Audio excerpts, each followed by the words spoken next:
जय श्री कृष्णा। राधे राधे। शंकर जी भगवान और माता पार्वती की जय। सनातन धर्म में प्रत्येक वर्ष में 12 अमावस्या तिथियां पड़ती हैं, लेकिन इन सभी अमावस्या में भाद्रपद मास की अमावस्या का बड़ा ही विशेष महत्व है।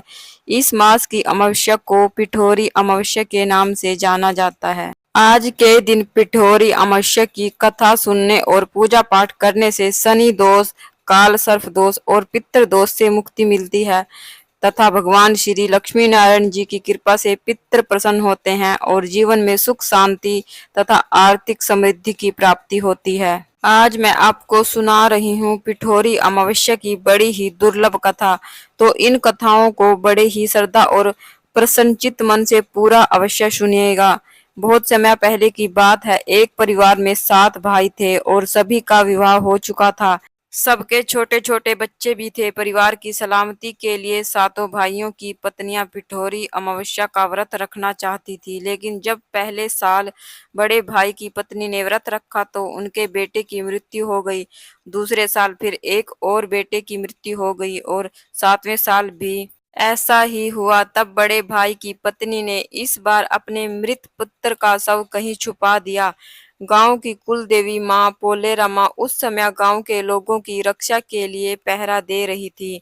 उन्होंने जब इस दुखी माँ को देखा तो उन्होंने उससे वजह पूछी। तब बड़े भाई की पत्नी ने सारा किस्सा देवी पोलेरमा को सुनाया। तब देवी को उस पर दया आ गई। तब देवी पोलेरमा ने उसे दुखी मन से कहा कि वह उन सभी स्थानों पर हल्दी चढ़ा दे जहां जहां उनके बेटों का अंतिम संस्कार हुआ है। तब बड़े भाई की पत्नी ने ऐसा ही किया।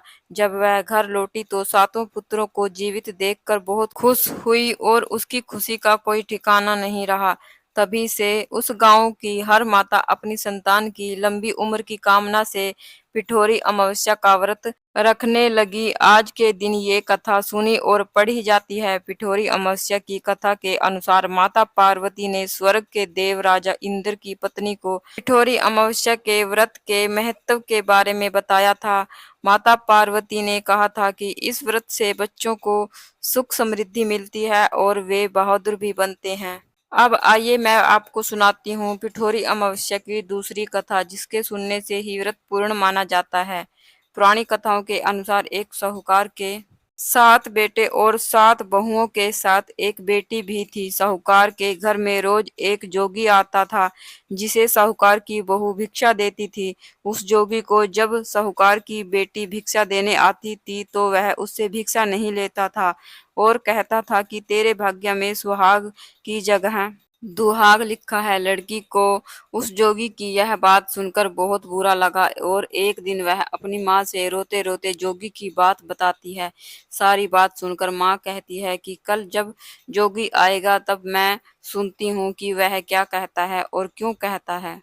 अगले दिन फिर जोगी आता है तो साहूकारनी छिप कर बैठ जाती है और अपनी लड़की को भिक्षा देने के लिए भेजती है। जोगी उससे भिक्षा नहीं लेता, फिर वही बात दोहराता है कि तेरे भाग्य में सुहाग की बजाय दुहाग लिखा है। लड़की की माँ बाहर निकल कर आती है और जोगी से कहती है कि एक तो हम तुझे भिक्षा देते हैं और तू हमें गाली देता है। जोगी कहता है कि मैं गाली नहीं दे रहा हूँ, जो बात सच है वही सच कह रहा हूँ। इसके भाग्य में जो लिखा है मैं वही सच आपको बता रहा हूँ। सारी बातें सुनने पर लड़की की माँ कहती है कि जब तुझे सारी बात पता है तो इससे बचने का उपाय भी पता होगा, वह भी बता दे। जोगी कहता है कि 7 समंदर पार एक धोबन रहती है जिसका नाम सोना है।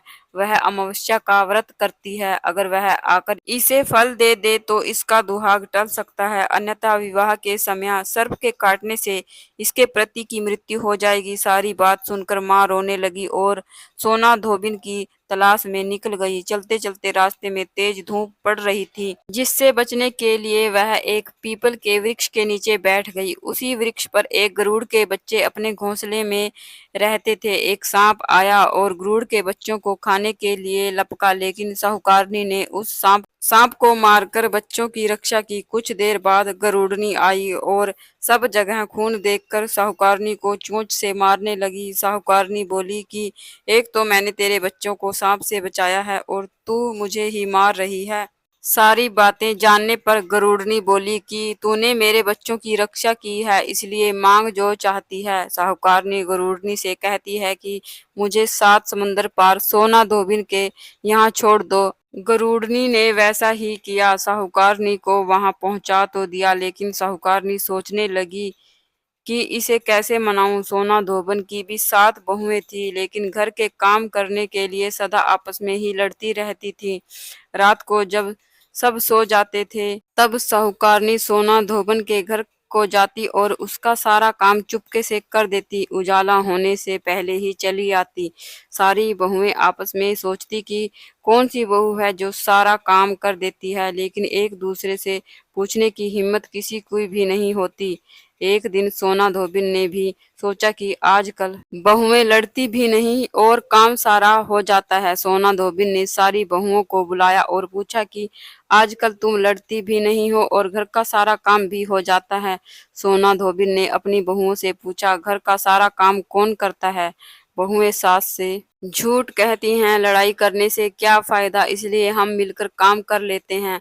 सोना धोबिन को अपनी बहुओं की बात पर विश्वास नहीं होता और वह रात में जागकर स्वयं सच देखना चाहती है कि कौन घर का सारा काम करता है। रात होने पर सोना धोबिन छिप कर बैठ जाती है कि देखूं कौन सी बहू काम करती है। रात हुई तो वह देखती है कि एक औरत चुपके से घर में घुस रही है। वह देखती है कि उसके घर का सारा काम कर दिया और जाने की तैयारी में है। जैसे ही साहूकारनी जाने लगती है तो सोना धोबिन उससे रोकती है और पूछती है कि तुम कौन हो और क्या चाहती हो। साहूकारनी कहती है कि पहले तुम वचन दो तब बताऊंगी। सोना धोबिन वचन देती है। तब साहूकारनी कहती है कि मेरी बेटी के भाग्य में दुहाग लिखा है, लेकिन तुम अमावस्या का व्रत करती हो तो मेरे साथ चलकर उसे सुहाग दे दो। सोना धोबिन वचन से बंधी थी तो वह साहूकारनी के साथ चलने को तैयार हो जाती है। जाते हुए सोना धोबिन अपने बेटों व बहुओं से कहती है कि मैं इस औरत के साथ इसकी बेटी को सुहाग देने जा रही हूँ, लेकिन अगर पीछे से तुम्हारे पिताजी मर जाएं तो उन्हें घी और तेल के कूप में डालकर रख देना।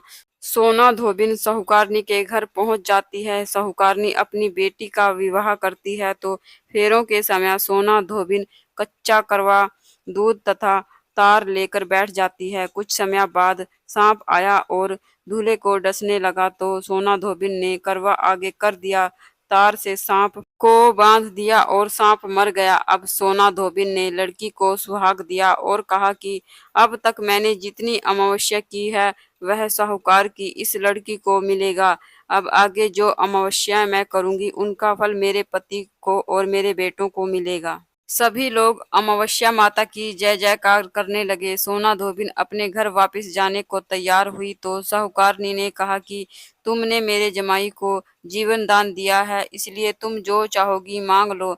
सोना धोबिन बोली कि मुझे कुछ नहीं चाहिए और वह वहां से चली गई। रास्ते में चलते हुए फिर से अमावस्या आ गई। उसने पीपल के पेड़ के नीचे बैठकर कहानी कही, व्रत रखा और पीपल के पेड़ की 108 बार परिक्रमा की। पीपल के पेड़ की पूजा के बाद वह घर जाती है तो देखती है कि उसका पति मरा पड़ा है। अब रास्ते में जो अमावस्या उसने की थी उसका फल अपने पति को दे दिया, जिसके प्रभाव से वह पुनः जीवित हो गया। सब कहने लगे कि तूने ऐसा क्या किया जो तेरा पति जिंदा हो गया। वह कहती है कि मैंने तो ऐसा कुछ नहीं किया, बस रास्ते में अमावस्या तिथि आ गई थी जिसका मैंने व्रत किया। कहानी सुनी और पीपल के वृक्ष की 108 बार परिक्रमा की। अब सारी नगरी में ढिंढोरा पिटवा दिया गया कि हर कोई अमावस्या का व्रत करेगा, पूजा करेगा, कहानी कहेगा और पीपल के वृक्ष की 108 बार परिक्रमा करेगा। हे अमावस्या माता, जैसे आपने साहूकार की बेटी का सुहाग दिया वैसे ही सबको देना। बोलो अमावस्या माता की जय। तो फ्रेंड्स, ये थी पिठोरी अमावस्या की कथा। ऐसे ही रोचक कथाएं सुनने के लिए मेरे चैनल को सब्सक्राइब कीजिए। तो फिर मिलते हैं एक और नई कथा के साथ। तब तक के लिए राधे राधे, हर हर महादेव, जय माता पार्वती।